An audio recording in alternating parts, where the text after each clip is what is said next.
Jason here from TWL, and we are at the Detroit Autorama 2025, and I am sitting next to Dave Marchioni, who is a veteran here pretty much. Yeah, this will be my 15th year of having a new car in the basement. And behind us is your car. Yes, that's this year's car. It's a 1950 Mercury Monterey. It's called the Plan B Merc. A Plan B Merc. Well, we had another car that we were going to bring, and it didn't work out. So this was literally our Plan B for getting a car down here. So that's why it's a Plan B Merc. I love that. It's the Plan B Merc. So you did work on this car. Yeah, when I got it, it was actually a pretty nice car, which is nicer to start with. But starting February 1st, I took it all the way apart, straightened out all the bodywork, painted it, did the multiple color paneling that you see on it. Then Dr. Rue pinstriped it for me, and we polished her up and brought her here. So the inside was fine.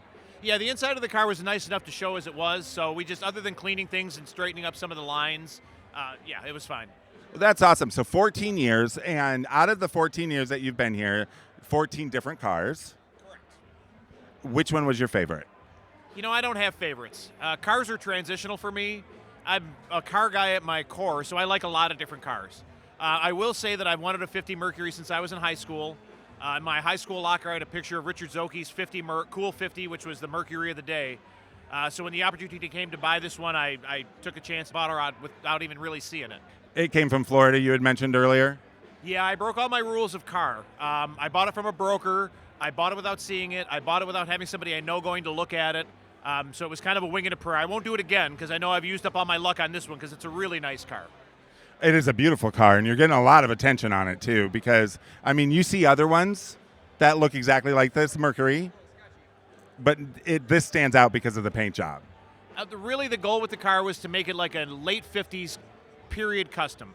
So I wanted it to look like a car that an average guy would have had in the 50s. So there's not a lot of radical body work done on it. All of the detail work is done in paint, which was the cheapest way to do it rather than radical body mods like you would do for a show. Like if you go to the Cavalcade of Customs upstairs, there's radical Mercs there where they chop them and channel them and section them. That isn't what most guys did with cars. What most guys did is what I tried to accomplish here, which is what we call a mild custom. So I got to ask you, how do you get it so shiny? Lots of sanding and buffing. So with this paint, because I paint in my garage, so basically we start at 240 grit sandpaper and I sand it all the way out to 3,000, and then we start polishing. It's a beautiful car. It is absolutely stunning. I mean, you can almost see yourself in it. So I want to say Dave has been a big, big part of this show that we do here, and I wanted to thank you for that. And you turned me on to Christian, who is our cameraman, as well as getting us in here, which is pretty cool. So I wanted to thank you for that, first of all. Well, you know, it's a small community, and I found that the people that I choose to surround myself at this point in my life are people that I want to help. So if I know that I can put you with Christian, put two good people together, we're going to get the better work out of it, and everybody's going to win. So the goal is always to have everybody in the equation win. See, that's the way to do it, because I think that helps the community, that helps just everything, I think, pretty much. I love it when people are working together for a greater good. It's the goal. You know, with the car community here, particularly in Detroit, is really tight. You know, there's half a dozen clubs down here that we know all the guys. If I have something in my car they need, I've loaned people everything this weekend. You're part of a club. What club is that? I'm part of the Rodents. Have been, I think, since 2001 is when I came in officially. I think we had a high of about 20, and now we're down to probably 6 or 8. And I can't sit and have a conversation without talking about the van, the Bubble Gunner that you had here once. We used to put it in front of our store. I do miss that. I know that you recently sold it.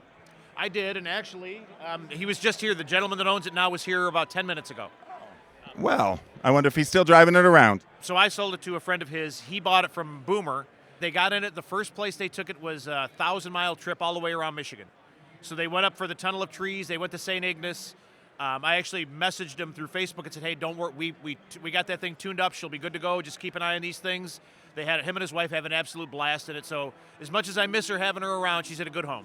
Well, that's good. I'm glad that your hard work and your love for that, it now makes somebody else happy. And that's, you know, it's kind of a catch and release for me with cars. I build them. I love building them. Ed Roth used to have a quote about he didn't like shiny cars because when a car is finished, there's no more potential. It's reached its potential. There's nothing more exciting to do with it. The exciting work is done. So I kind of look at them as transient. That's awesome. And then we'll move on to the next. That's awesome. Oh, yeah. That's a good way to look at it. So I know that you're the industrial and automotive curator for the Detroit Historical Museum. Correct. That's my day job. That's your dream job. Very much so. So I wanted to thank you for taking the time to sit here and tell us about your gorgeous car. Sure. Always happy to help out. Like, it's the 72nd Autorama. It's a great tradition. It's one of the great shows in the United States for car people. We'll have probably 100,000 people through the door today. I mean, you've seen even in the base, we're packed in here, so it's great to get out. Absolutely. You actually probably have more people in here right now than attended the International Auto Show. But this is fun. People make this. This is creative down here because they put their love and hard work into these cars. Basically, it's the best of both worlds. So a lot of the cars upstairs are guys that are pushing. So guys that are building the best thing they can build. These are guys that are really pushing the art of building cars. Particularly if you get to like the Riddler stuff and the Grade A cars. These are the state of the art for cars. Down here is a little bit more user-friendly, we'll say. So you can talk to it, like if somebody comes up to me and wants to know how I did a stripe or how I turned a line, because I did most of the work on the car myself, we can talk about it. So it's a little bit more user-friendly if you're a car person and you're looking to gain like a skill set. I think there's a place for both. I enjoy both.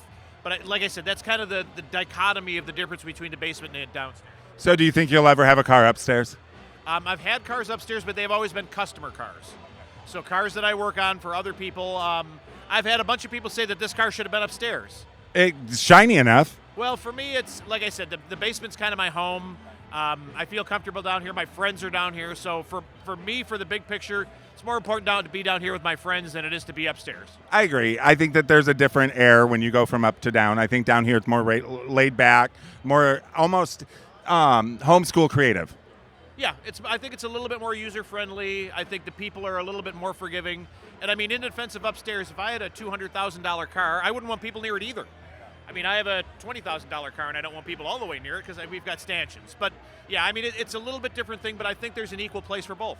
Oh, I agree. Like all of the Barbie car, all of the specialty cars are up there and everything, and those need to be protected. So, yeah, like I said, I think as an experience, if you're a car person, if you're a car person, you can't find something of interest here, I can't imagine what you're into. I would agree. And, it's cool because you're going to see an interview that I do with Creepy Tiki, which will be happening soon, so you guys will see it. And somebody else you introduced me to. Again, thank you for taking the time to tell us about this gorgeous car. And then stay tuned because you will see us at Creepy Tiki talking to them about not only their setup, but what they do. And maybe we'll get laid. L-E-I-D, laid. So, anyways, I will see you then.